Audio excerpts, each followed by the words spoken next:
This is a Channel Africa podcast. You can also get Channel Africa on satellite, PAS10, DSTV Audio Bouquet 802, and OpenView Bouquet, Channel 628.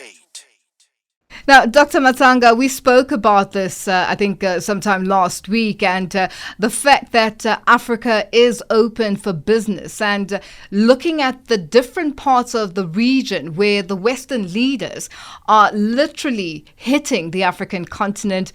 What's your take on this? First of all, the Western leaders have seen stiff competition coming from the Eastern leaders of China and Russia, who are coming in, making inroads in Africa.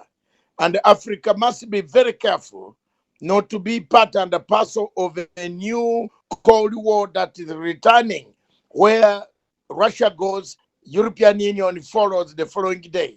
So we have to be very, very, extremely, very careful. And I'm happy with the way South Africa is hosting and telling them that as much as we need all of you, we are not aligned to any forces that could actually bring us a Cold War on the continent of Africa. It doesn't surprise you then that the Russian foreign minister was in South Africa. The European Foreign Affairs Commissioner is on his way into Africa. The United States Secretary for Treasury was in Africa, in seeing from Senegal, Zambia, and South Africa. It doesn't surprise you. But it now depends on the African people themselves to arrange themselves, to prepare themselves for this type of diplomacy that is going to start knocking on their doors, so that we don't fall a victim of this great war that is taking shape in Ukraine, between Russia and Ukraine. You previously touched on the different agreements that are signed, whether between the Chinese, the Russians, and the US or the EU. Now, looking at the differences and how each country handles their negotiations, let's put to the table the issue with the Zambia debt. That is the debt to the Chinese government. How should this be handled? Because the U.S. Treasury Secretary Janet Yellen spoke of the fact that maybe they need to renegotiate that debt agreement with China. Should the U.S. have a say in this? No, the US did not lend the money. The Zambians picked the money on behalf of the people of Zambia. And therefore, that is why I'm telling you, in international relations, when you see such statements coming out, it means there is an interference that is about to come. The United States of America is trying to interfere with what China has already succeeded in this country. In these countries on this continent of Africa. You can see very well the United States of America plus Democratic Republic of Congo and Zambia, they have signed an agreement to have supply chains which are already taken over by the Chinese. And this is something that Africa must not sit and watch when it develops into a great crisis. Zambia knows very well it took money from China to put up the supply chains that are in that region. Then the United States of America, with the new president of Zambia, my friend HH, he has decided to switch allegiance from the Chinese and switch allegiance to America. So what he should do first, ask America to pay back the Chinese money. That is all. That would be very good if the Americans are coming in. But America has no right to tell Zambia that we should, or China, to renegotiate the agreements.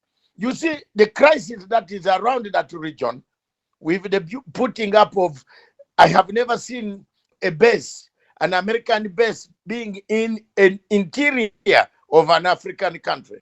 Bases are found on the Port Sea of Maputo, Dar es Salaam, Durban, Port Elizabeth. You can put a base there, Cape Town. But why did Djibouti, we have a base, an American base inside in Zambia. What is it for? Is it to have access to some of the most precious minerals that are coming out of Democratic Republic of Congo and Zambia. So we have a problem there already. They've So also got a for base anybody in to tell, Botswana, if I'm not mistaken. they have a base in Botswana, and you know what the base has been doing in Botswana, apart from listening ground. It is just a listening ground. Is it anything? What does it help us in the SADC? Does it come to spring on when the war breaks out? What? How many Americans have gone into to silence the war in Mozambique? How many? Did they give us logistical support? It is in Botswana. Does it give us support when the rebels took over the northern part of Mozambique? So you can see the aim of these bases within Africa is just to fight back, to take back the territory that the Chinese had already taken, or Russia. That's why you see right now that in and out diplomacy, that is shuttle diplomacy, what I could call shuttle diplomacy from the Western Hemisphere to neutralize the presence of the Russians and the Chinese influence in African countries. And Now, this is Dr. going to Matanga, happen. what should South Africa do in terms of all the leaders coming through, and each country has their own demands of what they expect South Africa to do and how they should behave. We saw that with Janet Yellen stressing the issue with South Africa's stance when it comes to Russia and Ukraine. With all of that, how do you think President Ramaphosa and his government should handle the relations between all three parties? Non-alignment. South Africa is a member of the non-alignment movement. We should go back to the non-aligned movement. South Africa supported the non-aligned movement since 1994 when we came. It has just died. What most African countries have done and most third world countries have done, they have failed to put a non-aligned movement back to the rail.